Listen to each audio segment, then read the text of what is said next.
Mr. Speaker, I have very strong views about the national protests taking place across Colombia over the past 2 weeks and the brutal, absolutely brutal response against the demonstrators by the Colombian public security forces.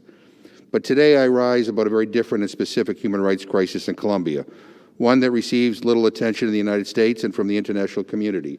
I'm speaking about the plight of the Raizal people who have lived for centuries on the islands that make up the San Andres Archipelago.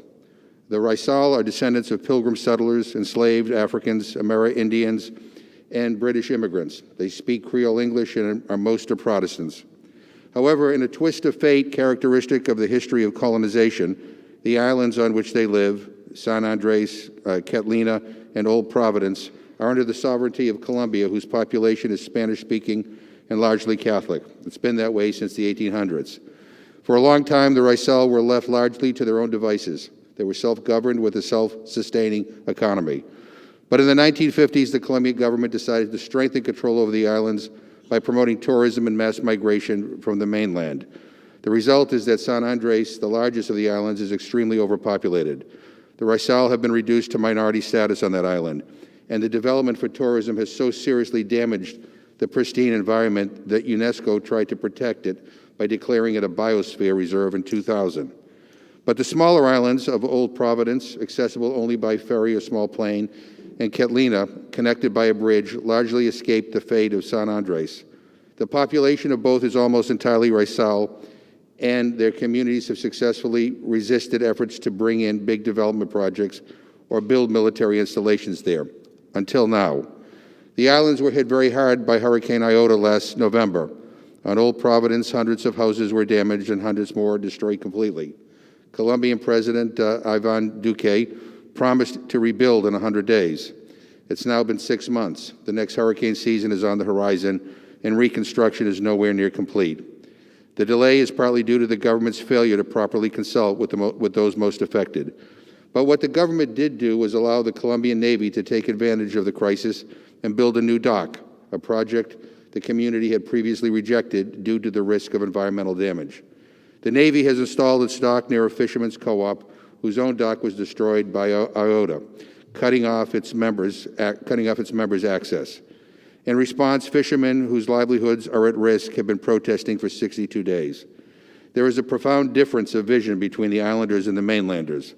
The Raizal fear that if the government continues to ignore them, their way of life in Old Providence and Catalina will be overtaken by the mainland population, as has happened in San Andres.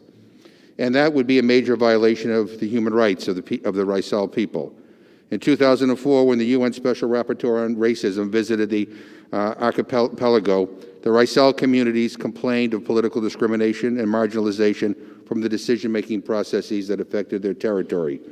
They also described cultural domination by the mainland. For example, the exclusive use of Spanish as the language of instruction, and pressure to convert to Catholicism to be able to advance economically. More than 15 years later, the Colombian government persists with many of the same practices that led to the Raizal to lodge those human rights complaints. It's time to change course. It is time to prioritize the human rights of the Raizal people. It is time for the government to recognize the Raizal as legitimate interlocutors and respect their right to protect their ancestral lands. I urge the Duque government to accelerate reconstruction so that the people have adequate shelter and medical facilities as soon as possible, and certainly before the next hurricane season. I urge the government to stop importing labor from the mainland and instead employ local Raizal workers.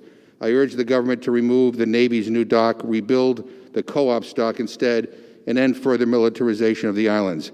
I urge a thorough review of any U.S. government resources used for post-Iota reconstruction to ensure that they were expended in full compliance with requirements of prior consultation.